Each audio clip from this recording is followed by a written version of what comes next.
Welcome back to another episode of the Ashes to Intimacy podcast, where we discuss the 10 principles of spiritual, passionate love after traumatic breakdown in your marriage. Today, we're going to be discussing the powerful skill, the heart talk, combined with unconditional love. I'm Coach Daegan, and this is my co-host, Coach James, and my amazing husband. The skill of the heart talk was inspired by the Focus on the Family Hope Restored Marriage Retreat. And we outlined this skill in our book, Together We Rise, where you learn all about the beautiful miracle that you can recreate in your marriage. Yes, that's right. It's not just about resolving conflict. It's about rekindling the spark between your partner.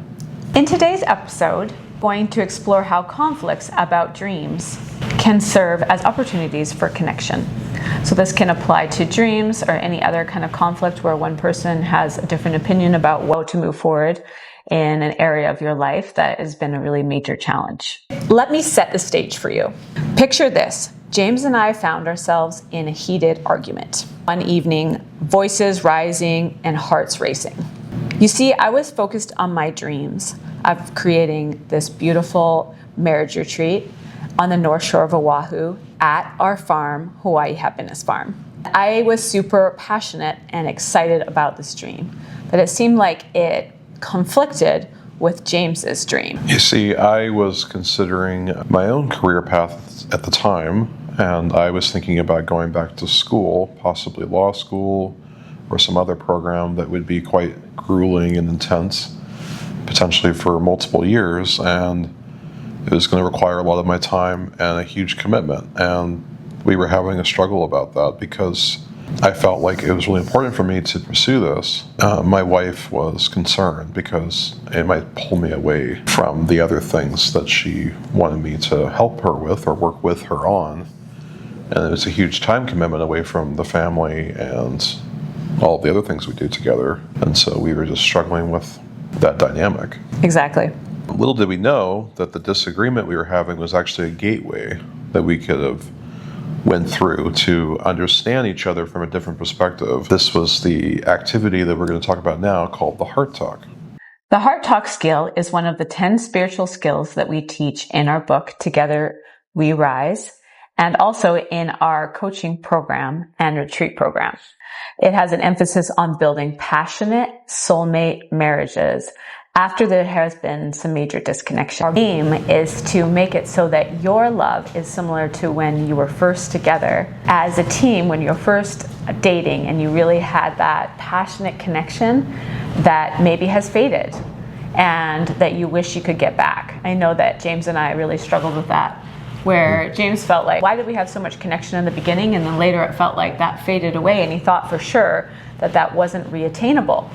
But the reality was that it was reattainable, we just didn't know how to do it. And it took us many, many years, about 14 years, to learn how to do it. And so now we're so honored to be able to teach these skills. And so thank you so much for joining us on this podcast so that you can learn the spiritual skill of heart talks. So the first step in the heart talk is to invite or ask permission for the heart talk to begin.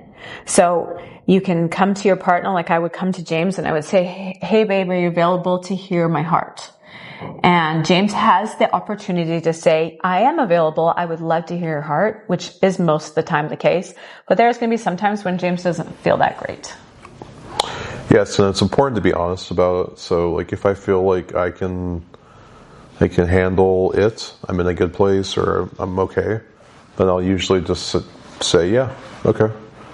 You know, if I'm in a really bad place or something's going on, I'm really distracted, it's not a good time, I'm not doing our relationship a service by lying and telling her that I'm available when I'm not.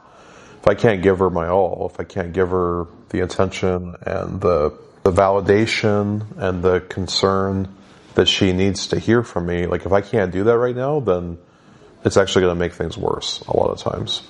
I might say the wrong things, I might react to what she's saying in a negative way. It could actually start a fight, you know, like this has happened to us many times. Like we've made that mistake. So like, I think it's important to make sure that you're in a good place before you begin and you're open and ready.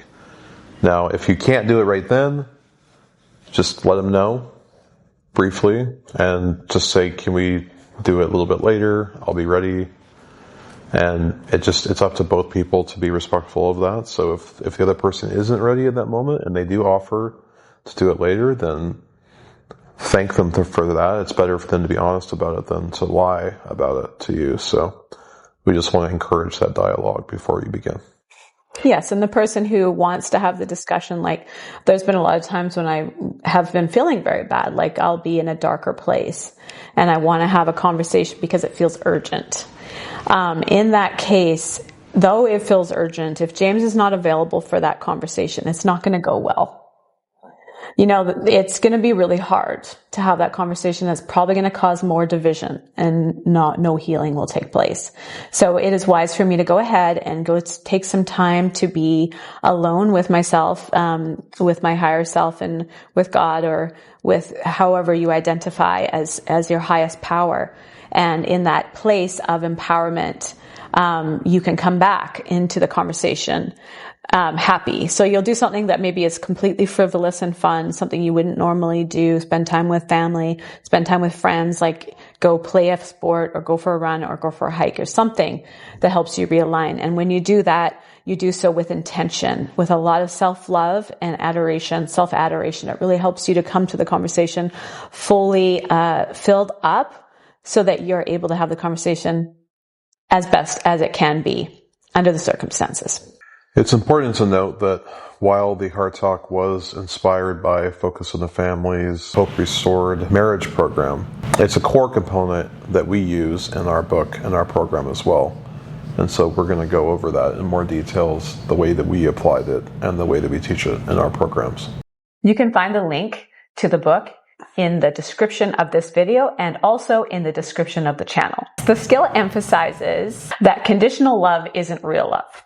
When we kind of go through our marriage acting as if we have to receive from our partner, and we will love them and treat them with respect and kindness when they behave in a certain way. And we don't really realize we're doing it. That's just kind of how we were raised. That's how we were trained to be in our marriages.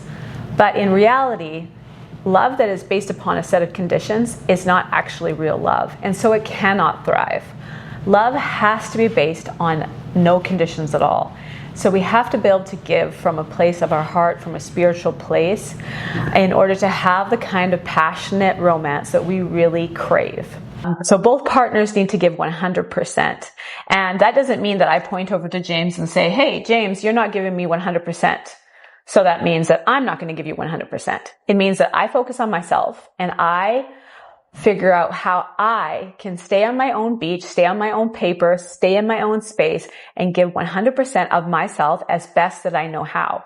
And that requires a lot of effort on my part, but the effort is well worth it because the reward is tremendous. As long as you're willing to choose your faith over your fear and step into the best version of yourself and apply the skills on a daily basis, you will reap the rewards immediately upon applying the skills. Exactly. And as Tony Robbins outlines, there's 3 types of love that we're going to go over right now. Awesome. First type focuses entirely on oneself. So it's the lowest level of love. And it basically focuses on what can I get from this relationship. Unfortunately, a lot of relationships fall into this category. We don't really see it that way, but when we are trying to get what we want more love, we want more attention, want more fun. It is a very low level of love. And though that everybody always wants those things, not the right approach when it comes to having that passionate marriage. Like when you're demanding that you receive and you get angry when you don't. So that's the first level. So the second level, each person kind of steps in and gives about 50%. I would be willing to give James half of my time, affection, attention, and adoration if he's willing to give me half of his time, attention, adoration, and affection. So it's still based on the condition of James's performance. So if he's having a bad day and he doesn't really feel connected to me on that day, I immediately react and say, well, sorry, I'm not going to give you any time and attention and affection because you are not giving it to me. So it's very transactional. So this level of love is sort of like a business transaction. Each member of the business team needs to put in half, and if they don't, then somebody's getting fired or somebody's getting like removed from the company, and it's not very magnetic. It's not very connecting. It's really hurtful, and it's not. It's almost like you're living as roommates instead of soulmates, and so we veer away from that level of love. And then there's the final form, the third form, which is 100% or unconditional love. And basically what that means is you give your all to your partner. You prioritize them above yourself. You're not thinking about what is in this for me. Like, I'm only going to give love to them if they give it back to me. Like, if they haven't been nice to me, so I'm not going to be nice back to them. Like, it's, that's level 2, the tit for a tat. But we are advocating for the highest level of love in our program, which is this unconditional love. And the beauty of that is that when you give all of yourself, the best that you can, and you prioritize your partner over yourself without thinking about your own needs. It's challenging to do at first, but when you start to get the hang of it, you realize that the quality of your love actually grows exponentially. Your partner will oftentimes reciprocate that level of love back towards you. It's much easier for them to do so when you're giving like that. And so it creates this really beautiful dynamic that you can have back and forth in your partnership that's kind of like a whole nother experience, and that's what we're striving for in our program.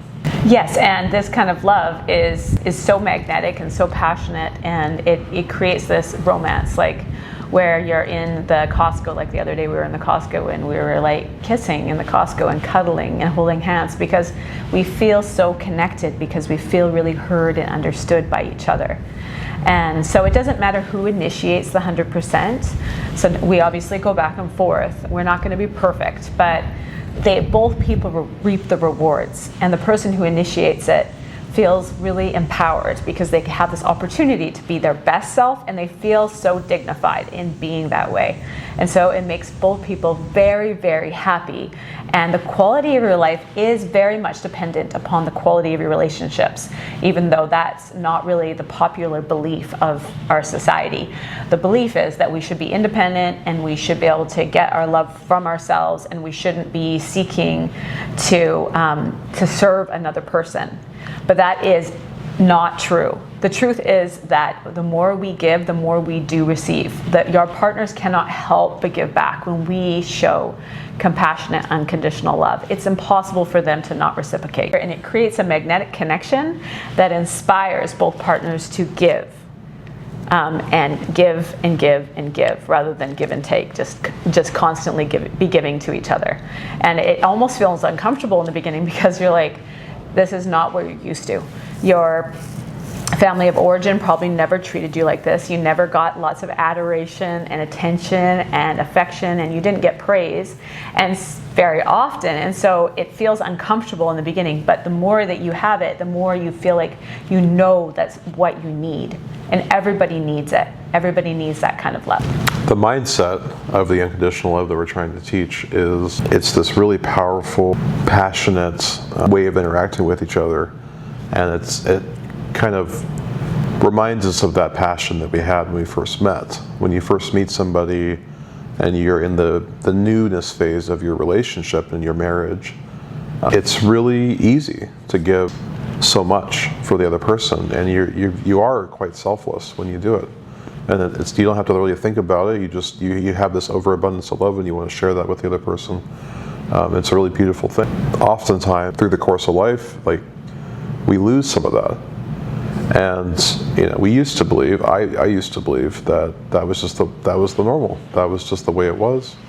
The passion fades, and you have to adjust to this new level of this new way of interacting with each other. And I thought that was just the way it was. And so what we found out by going through the steps in our program is that we actually can get that passion back in new and profound ways, even better than what we had before, by employing this skill of unconditional love. It is actually better than it was before. Because previously, when you're first together, there's still lots to learn about each other. And you haven't built a family together. You haven't built a life together yet. And so there's a little bit of uncertainty. But when you recreate this passion, this 100% giving and this romance that you once had, when you recreate it, it's actually at a higher level, more profound than you can imagine. So remember that when you're struggling, to use these skills, because if you are willing to choose your faith over your fear, you will reap the rewards. And let's not forget how critical it is to fully listen to our partners without jumping in and refocusing on our own needs. This is a really big challenge because we like to jump in and refocus on ourselves. We're like, oh yeah, I hear you saying that, and then you repeat back what they said. And I also need, like it's easy to start saying, hey, but I need this and I feel hurt because of this. And it sounds like it's the right thing to do because that's focusing on what you need, is stating what you need. But it just takes the attention off your partner and it feels like you don't care. And even though you do care, it's a very selfish approach. The world advocates for this way of being, but it's just not the correct way. We need to stay focused on our partners when they are asking us to have a heart talk instead of saying something else, which I've done many times before, where I approached it and I felt offended and I wanted to say my opinion, but it always damages that intimacy in the moment, and you're going to have to go back and apologize and redo the heart talk. So it's better just to stay focused on your partner and be a really, really good listener and hear the emotion of what they're saying. Hear them and let them know that you really care, like you genuinely care. You touch and you make eye contact in this loving way, and they can feel it. They can feel your love through your eyes and your touch and your attention. So this is not looking at your phone. This is not doing anything else. There's no multitasking in this heart talk. This is direct attention and affection and adoration during the time that the person is expressing these things. See it as a challenge. Like, this is a challenge, and I'm going to get an A+ on this challenge. And I'm going to do that by staying focused on my partner and not focusing on myself and my own needs at all. Absolutely. Before we start the heart talk, the first step for that is we will sit down, we'll have a prayer, we'll set the intention to bring our higher power or God into this conversation we're about to have so that we can be in the best possible place spiritually and inside of it to have the best result. Like when we set that intention, it's really important. It helps us to listen and empathize with what the other person's saying. Yeah, and I find when I am in that more aligned place where I'm more aligned with my higher power, with the divine within, my higher self, I'm in a more meditative and present state, I can feel James's energy. So I can feel his needs. I can almost understand his needs in a way that normally I wouldn't be able to. So inviting that spirit, that divinity into the conversation really helps you to align with your own spirit and to really hear their voice. So let's dive into what the heart talk involves. We already discussed briefly with the very beginning. Before we even start, we'll say a prayer, or we'll do some guided meditation. We'll put ourselves in this mentality that we're going to be spiritually tuned in and receptive to our partner's communication. And so once that's done, we're going to do what's called active listening. Active listening is where you are going to not be thinking about, oh, this is what I'm going to say, trying to think of a counter argument or anything like that. You're going to be giving your full attention, eye contact, your posture. You're going to be facing them, and you might even be touching them or holding a hand. You want them to know that you're listening to them and you care about what they're saying. It matters to you. No, that's so sweet. That's totally how it is, isn't it? And when you do this the first time, you're going to feel it. You're going to feel their love for you in their eyes and the way they touch you. And James is really good at it. He's very, very practiced at it, and you will become really good at it as well. Reflecting back on our real life example, we were having arguments about where we wanted to go in our life, what the future would hold for us. And we realized that, hey, this is a really good time to do a heart talk. We should convey what's actually going on here. in a format that we can actually have a win-win. That's really important. Absolutely. I remember asking, honey, are you open to hearing my heart? And when James agreed, I shared my passion for helping couples to reconnect. And I shared that it was important for me for more than one reason. One was that we had been through a lot in our marriage, and it was traumatic for me. And being able to make a difference in the world really was important to me, because it helped me to find some purpose in the pain that I had been through, that we had been through. And there was a lot of depression that was associated with it. And I just felt devastated that I couldn't help others when I had achieved this beautiful goal that we really wanted. And we had been able to heal from something that was so painful. Extremely passionate about it, still am.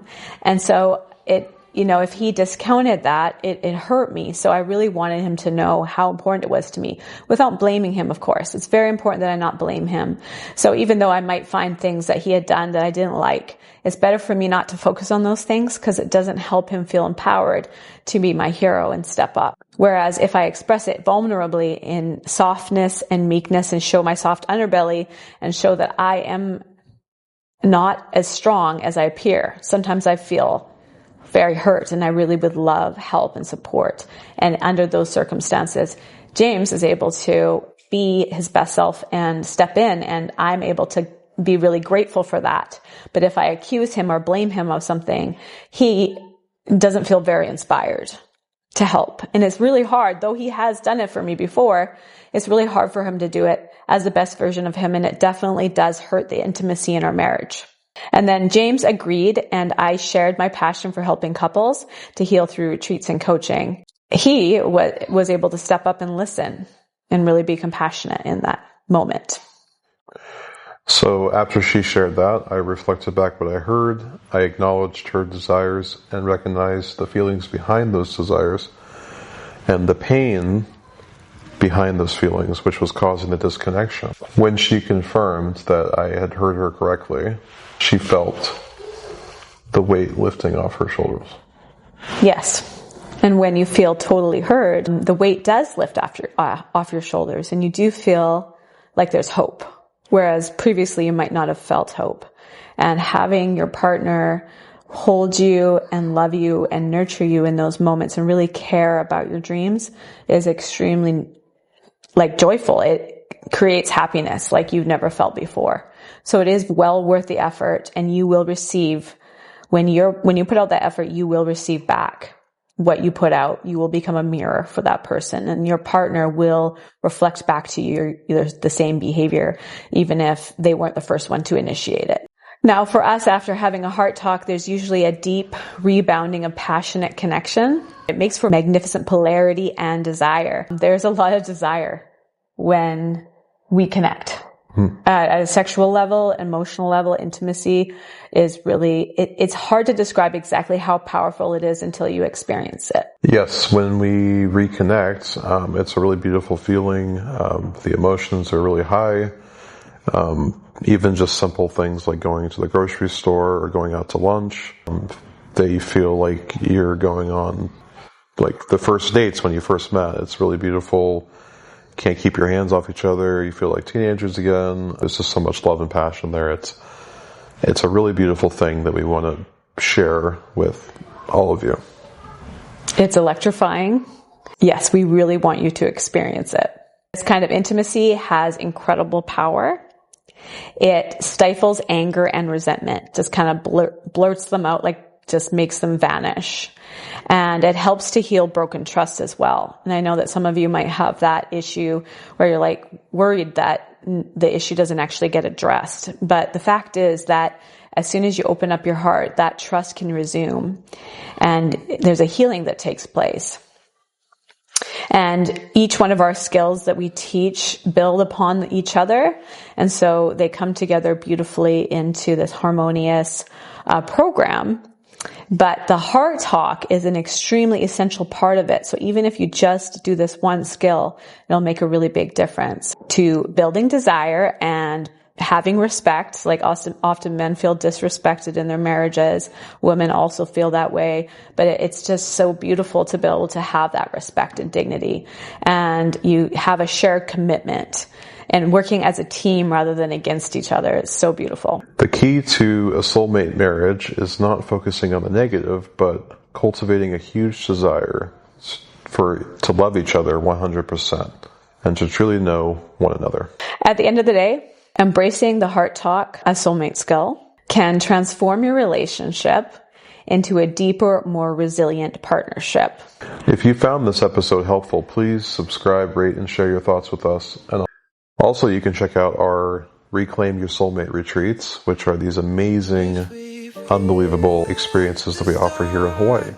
At our Reclaim Your Soulmate retreat, we go on adventures together, learn all 10 of the spiritual skills that we teach. And because it's so immersive and there's so much support from the community, that all these like-minded couples who come together in this beautiful setting, out in nature and reconnecting with the land and the islands and the spirit of aloha. Because of that, there is a quick transformation that will take place. And you also included in that retreat is our 6-month coaching package, which helps you and supports you all the way through before and after the retreat. We would love to see you there if you're interested. And if not, you can just get a copy of our book. And we also have many other freebies. And all that is in the link of this channel and in the description of this video. Thank you so much for being here on our podcast today. We would love to hear from you. We'd love to answer any questions that you have so that we can support you in recreating that soulmate love that you are seeking. Aloha.